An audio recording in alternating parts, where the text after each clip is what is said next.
Sziasztok, üdvözöllek benneteket a mai napi vlogban.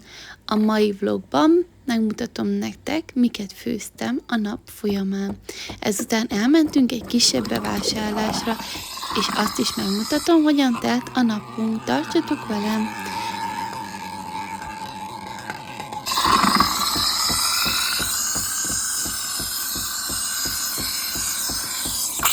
A reggelit egy finom kávéval indítottam.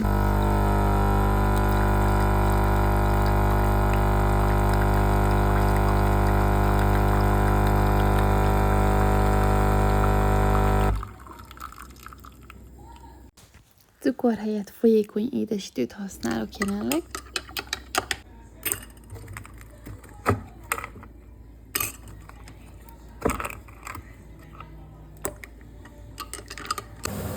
Majd elkészítettem a reggelit, ami egy finom lecsó volt.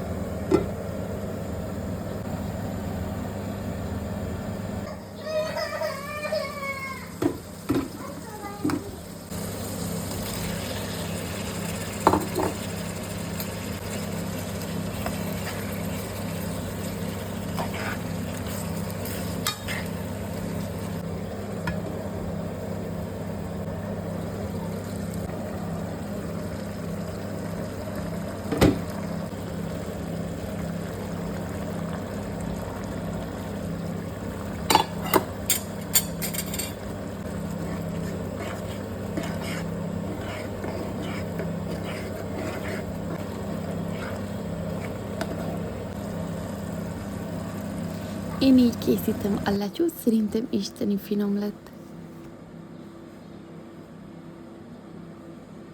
Ezután felöltöztettem a gyerekeket, és elvégeztük a szokásos reggeli rutint.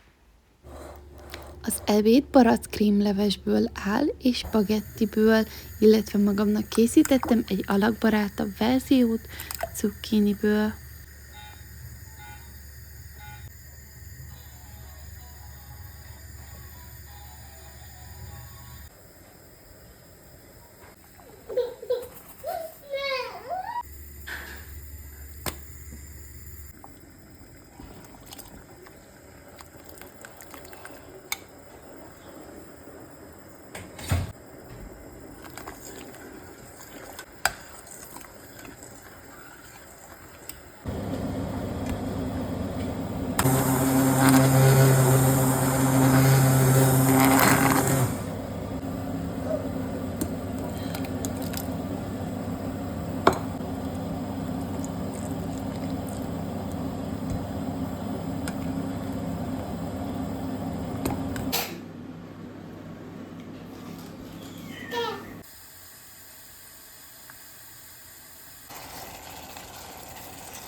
El is készült az ebéd.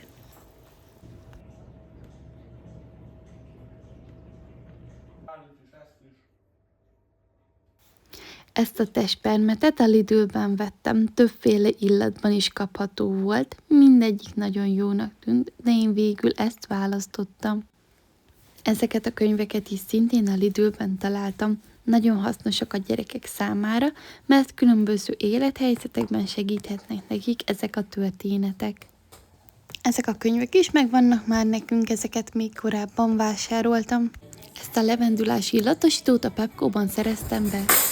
Majd délután, miután összekészültünk, elindultunk az Osonba egy kisebb bevásárlásra. Ezeket a Danett termékeket most kóstoltam először, nagyon finomak, de szerintem nem hasonlítanak az eredeti ízre. Itt nem maradhatott ki a vonatozás sem. Mivel későn értünk haza, egy gyors fürdés a gyerekeknek, ezzel a Stitches tusfürdővel, amit most vettünk az Osonba. Esti mesének ezt a 2 könyvet olvastam el.